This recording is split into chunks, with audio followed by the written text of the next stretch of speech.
Regarde-moi attentivement. Si l'argent est devenu une source d'angoisse, si tu fais semblant d'aller bien alors que intérieurement tu calcules tout, si tu travailles dur mais que la stabilité te fuit, si tu te demandes parfois comment tu vas tenir encore demain, alors écoute-moi jusqu'au bout.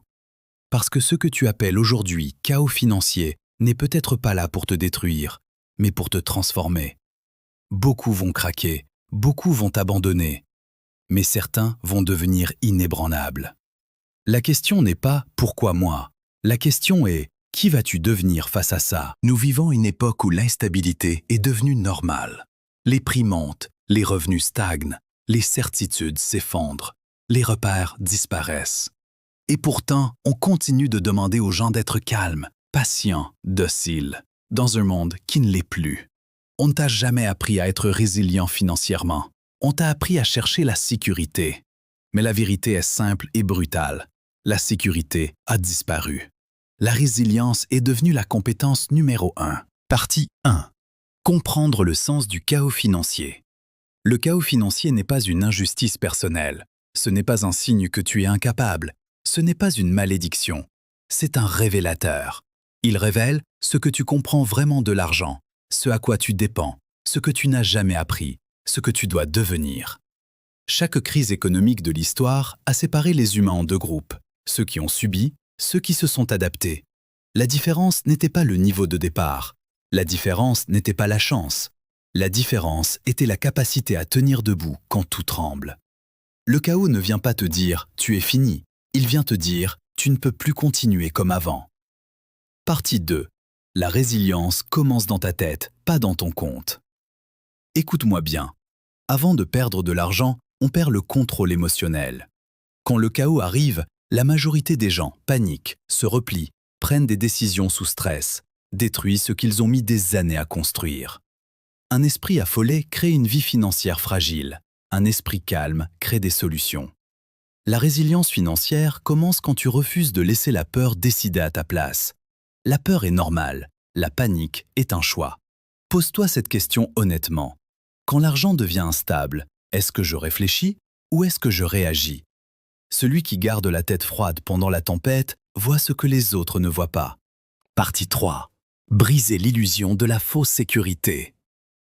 Beaucoup de gens pensaient être en sécurité, jusqu'au jour où tout s'est arrêté. Un salaire, un contrat, une entreprise, un système. Mais toute sécurité extérieure peut disparaître. La résilience financière commence quand tu déplaces ta sécurité vers l'intérieur.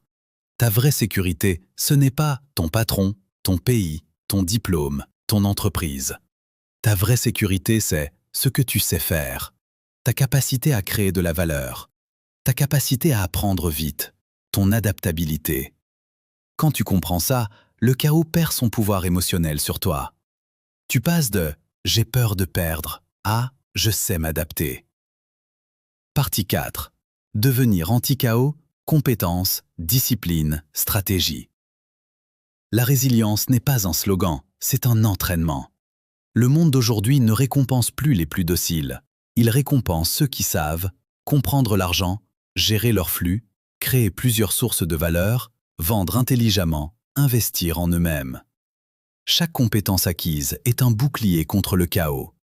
Chaque euro géré consciemment est un pas vers la liberté. Et surtout, la discipline devient ton socle. Quand tout devient instable, une chose doit rester constante, ta discipline quotidienne. Discipline de continuer à apprendre, continuer à réfléchir, continuer à avancer même sans certitude. Le chaos détruit ceux qui attendent. Il respecte ceux qui se préparent. Partie 5. Changer d'identité. De victime à résilient. Tu ne peux pas traverser le chaos avec une mentalité de victime. Change ton langage intérieur. Je subis, je m'adapte. Je n'y arriverai pas, je progresse. C'est trop dur, ça me forge. Ton identité crée tes décisions créent ta trajectoire. Un résilient ne demande pas « quand est-ce que ça ira mieux ?» Il demande « qui dois-je devenir pour gagner même dans ce contexte ?» Et c'est là que tout change. Le chaos ne te détruit plus, il te construit. Pour conclure, souviens-toi de ceci. Le chaos financier ne définit pas ta valeur, il révèle ton potentiel. Si tu es encore là, si tu écoutes encore, si quelque chose en toi refuse d'abandonner, c'est que tu es fait pour être résilient. Si ce message t'a parlé, si tu veux apprendre à rester debout quand tout vacille, si tu veux transformer le chaos en intelligence financière, abonne-toi maintenant à cette page. Like cette vidéo pour soutenir ce message. Ici, on ne subit pas les crises. On apprend à gagner malgré elles. Reste avec moi, on transforme le chaos en profit.